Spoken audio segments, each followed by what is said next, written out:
Hello friends, welcome to Kanishkutti channel. நம்மளுடைய சேனலில் ஒரு சூப்பரான ரெசிபி தாங்க பார்க்க போகிறோம். வாழைக்காய் வறுவல் எப்படி செய்கிறதுன்னு தான் பார்க்க போகிறோம். ரொம்பவே சிம்பிளாக சூப்பராக செஞ்சிடலாம். வாங்க வீடியோக்குள்ளே போகலாம்.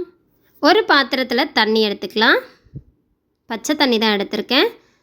1/2 ஸ்பூன் அளவு மஞ்சள் தூள், 1 ஸ்பூன் அளவு உப்பு சேர்த்துக்கலாம். இது சேர்க்குறதால கலர் மாறாமல் இருக்கும். அதனால தான் மஞ்சள் தூள் உப்பு தண்ணியில் சேர்த்துக்கிட்டேன். 3 பிஞ்சு வாழைக்காவை எடுத்து தோல் எடுத்துக்கலாம். இதே போல் ஓரங்களை கட் பண்ணிவிட்டு நமக்கு தேவையான சைஸில் கட் பண்ணிக்கலாம். நீங்கள் நீட்டாக கட் பண்ணி சின்ன சின்னதாக துண்டு துண்டாகவும் கட் பண்ணிக்கலாம். இதே போல் ரவுண்டாகவும் கட் பண்ணிக்கலாம். நான் இன்றைக்கி ரவுண்டாக கட் பண்ணியிருக்கேன். நான் கட் பண்ணுற பீசஸ்னால் பாருங்கள், ரொம்பவே மெலிசாக இருக்கும். ரொம்ப திக்காக இருக்கக்கூடாது. இந்த மாதிரி தான் இருக்கணும். அப்போ தான் நம்ம வறுக்கிறதுக்கு கரெக்டான பதத்தில் இருக்கும். இதே போலவே மீதி இருக்க வாழைக்காய் எல்லாமே கட் பண்ணி எடுத்துக்கிட்டேன். நான் இன்றைக்கி 3 வாழைக்காவை எடுத்து இதே போல் கட் பண்ணி எடுத்துக்கிட்டேன். அடுப்பில் ஒரு கடாயை வச்சுக்கிட்டேன். 2 டேபிள் ஸ்பூன் அளவு எண்ணெய் சேர்த்துக்கிட்டேன்.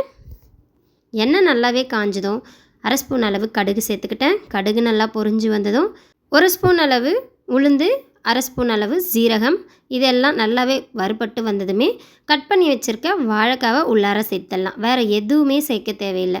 இஞ்சி பூண்டு பேஸ்ட்டோ இல்லை வெங்காயம் தக்காளியோ எதுவுமே சேர்க்க தேவையில்லை. அப்படியே தான் நம்ம இன்றைக்கி ஃப்ரை பண்ண போகிறோம்.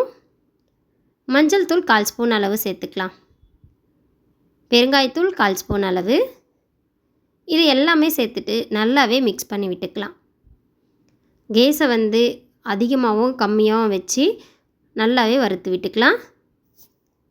இந்த டைமில் காஷ்மீரி மிளகாய்த்தூள் 1 ஸ்பூன் அளவு, தனி மிளகாய்த்தூள் 1/2 ஸ்பூன் அளவு சேர்த்துக்கிட்டேன்.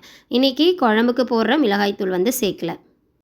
தேவையான பொடிகளை சேர்த்துட்டு நல்லாவே மிக்ஸ் பண்ணி விட்டுக்கலாம். மசாலா எல்லாம் வாழைக்கால ஒட்டுற மாதிரி.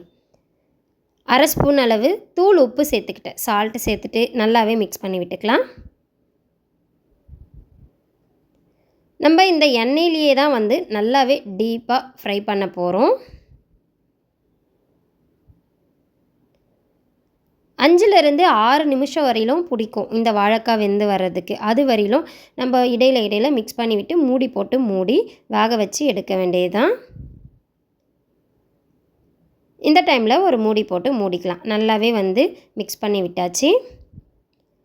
2லேருந்து 3 நிமிஷம் கழித்து சிம்மில் வச்சுட்டு ஓப்பன் பண்ணி பார்க்கலாம் வாங்க. இந்த மாதிரி தான் சூப்பராக வாழைக்காய் வறுவல் ரெடி ஆகிடுச்சு.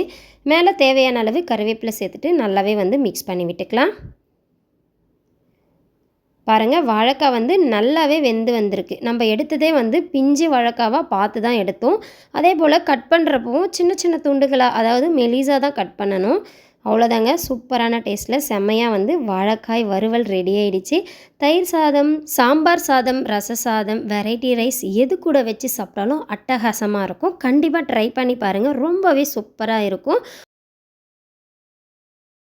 வாழைக்காய் வறுவல் அப்படின்னாலே இஞ்சி பூண்டு பேஸ்ட்டோ வெங்காயமோ தக்காளியோ இந்த மாதிரி சேர்த்து மசாலாவோட தான் நம்ம வாழைக்காய் வறுவல் வறுப்போம். ஆனால் இந்த மாதிரி ட்ரை ரோஸ்ட்டு பண்ணி பாருங்கள், செம்மையாகவும் இருக்கும், சாப்பிட்றதுக்கு சுவையாகவும் இருக்கும். சிம்பிளாக குயிக்கான டைமில் செஞ்சிடலாம். இந்த வாழைக்காய் வறுவல் உங்களுக்கு பிடிச்சிருக்கும்னு நினைக்கிறேன். பிடிச்சிருந்தா லைக் பண்ணுங்கள், ஷேர் பண்ணுங்கள், சப்ஸ்கிரைப் பண்ணுங்கள். அப்படியே பக்கத்தில் இருக்க பெல் ஐகானையும் கிளிக் பண்ணுங்கள். இன்னொரு சூப்பரான வீடியோவில் நெக்ஸ்ட் டைம் உங்களை மீட் பண்ணலாம். தேங்க்யூ ஃபார் வாட்சிங்.